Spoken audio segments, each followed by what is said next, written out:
We're following breaking news. 4 crew members are dead after a U.S. refueling tanker crashed in western Iraq. U.S. Central Command confirming the deaths around 2:30 this morning. The crash happened yesterday. 6 crew members were on board, and rescue efforts are still underway. Defense Secretary Pete Hegseth talked about the incident within the past hour.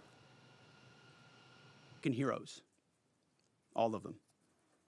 And as I have with all of them, as we have, we will greet those heroes at Dover, and their sacrifice will only recommit us to the resolve of this mission. The Pentagon says a second aircraft involved landed safely and that the incident was not due to hostile or friendly fire. U.S. officials tell CBS News it may have been a mid-air collision, but they're still investigating.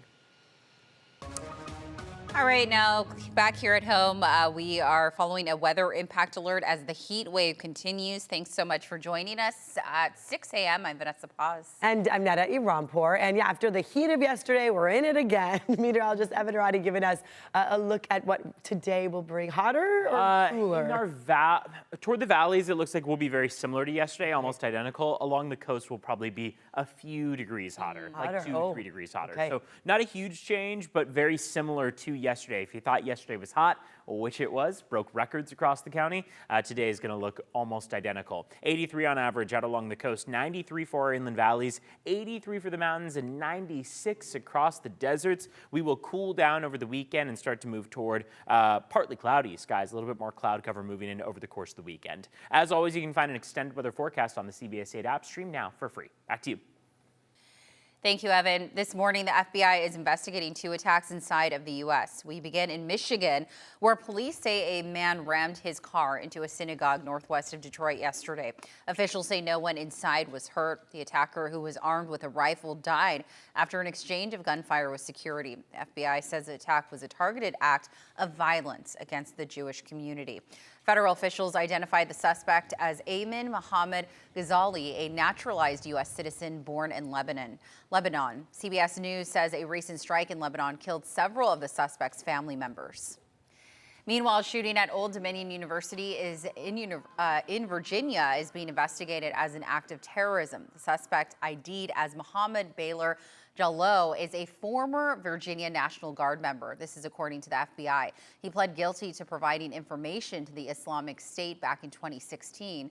The gunman opened fire inside of a classroom of ROTC students yesterday, killing 1 and injuring 2 others.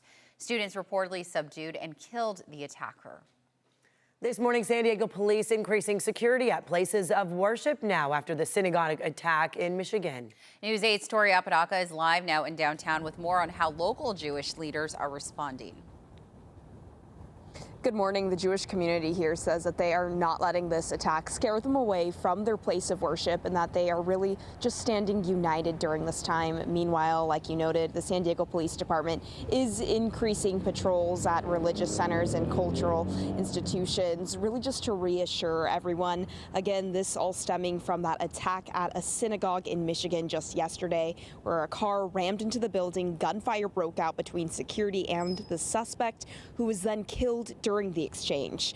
The attack is really bringing back memories of other tragedies, including the 2019 shooting at Chabad of Poway and the Tree of Life synagogue attack in Pennsylvania. We spoke with members of the Chabad of downtown and the rabbi with Congregation Beth Israel, who are reflecting on how they can best support their community as they navigate this frightening time. Message is very clear. Chabad of downtown San Diego is the safest place for Jews, and we don't want horrible attacks to make us scared and stay home. The fact that we have to have a security team is unfortunate, but the threats on Jewish communities are unfortunately very real. And you know, this Jewish community really is so tight-knit. That rabbi saying that as soon as he heard about the attack, he was just thinking of how they can best support Detroit's congregation during this time too. The San Diego Police Department, though, just reminding people that if you see anything suspicious, to report it. In downtown, Tori Apodaca, News 8. Tori, thank you so much. And now, new this morning, Defense Secretary Pete Hegseth is saying that he believes Iran's new supreme leader, Mojtaba Khamenei, is, quote, wounded and likely disfigured as a result of U.S. strikes. Meantime, officials are now saying an Iranian drone threat in California was referencing unverified intelligence. The White House says the information was based on a single unconfirmed tip.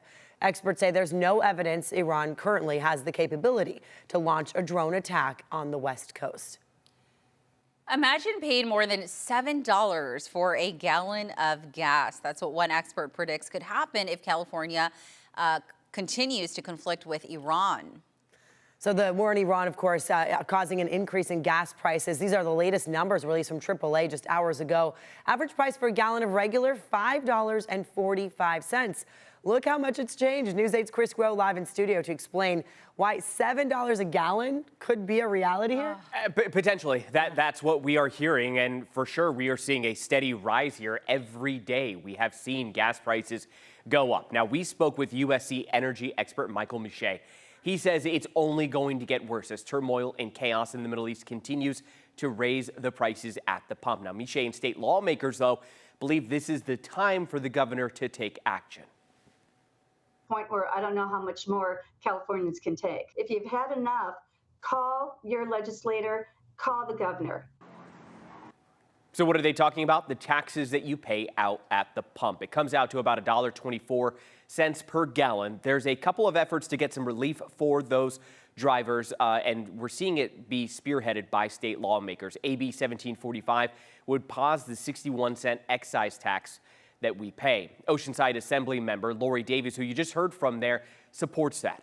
A Republican state Senate idea is to suspend the gas tax, low carbon fuel standard, and cap and trade, saving drivers up to $1.08 a gallon. But this all comes at a price, and a pretty big one. An $8 billion hit to state revenue would come from the general fund. Governor Gavin Newsom says the savings wouldn't even potentially go to drivers, but instead go to refineries. Here's what some of those drivers think.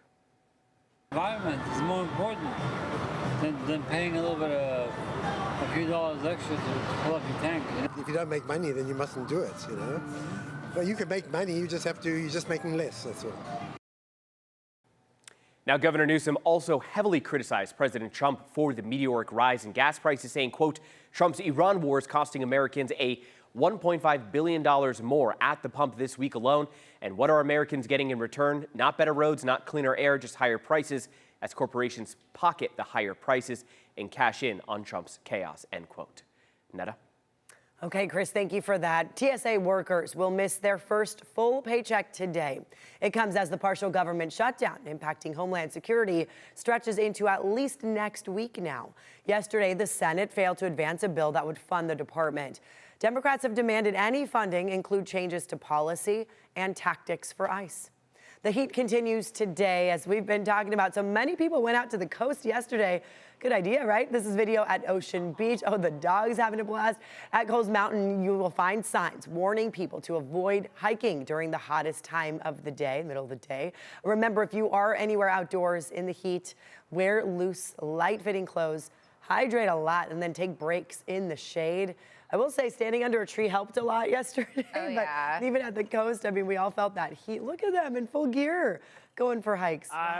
Cows, I don't know. I would say OB, absolutely. Right. You know, much more comfortable. So happy those dogs were. Join them. I know, the dogs love it, yeah. Unsurprisingly. Hey, it's going to be another warm one out there along the coast, inland, really no matter where you're looking. Ramona is a spot that could make it easily to another day in the 90s. Yesterday, they broke a record yesterday in Ramona, hitting 90 degrees. 2007 was a very hot year, so most of our record breakers from yesterday broke records from 2007, almost across the board. But now that new record, 2026, almost 20 years later. High forecast temperatures, 92 for Santee and El Cajon, 89 for La Mesa. There's a reason why people are headed to La Jolla, for example, at 71 this afternoon. Imperial Beach going for 75. Encinitas, much more mild at 73 degrees, and Solana Beach at 79. Over the mountains, they're also seeing a pretty rapid warm up. Alpine broke a record yesterday. Today going for 87, Julian 81, and Mount Laguna 75.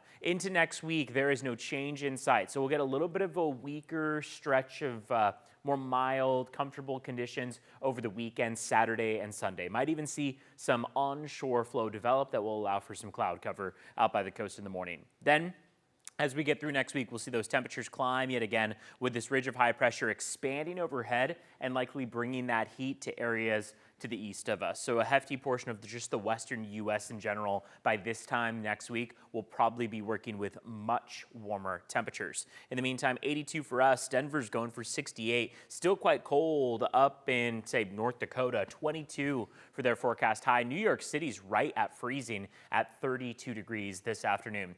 Winds are still offshore for us. That shift in wind direction when winds shift back onshore will be a little bit of a saving grace with that cooler trend coming about for the weekend. Let's take a look at traffic. Right now, things are really quiet out there on our roads. We can take you to the Coronado Bridge where we're seeing some slightly slower speeds getting onto base, about 4 miles as you get onto the bridge itself. You're at about 25 and then slowing down to 4 as you get fully onto the island. Then as we look up toward the 5, we've got a disabled vehicle, a stalled vehicle, blocking the center divider on the 5 southbound. This is right after the Washington Street exit. Let's take a look at drive times as far as your border goes this morning. Right now, we are seeing that it is a 90-minute wait at the San Ysidro Port of Entry. Otay Mesa Port of Entry is going to run you about 45 minutes to get across as you make your way across the borders this morning. So a little bit faster as you make your way through the Otay Mesa Port.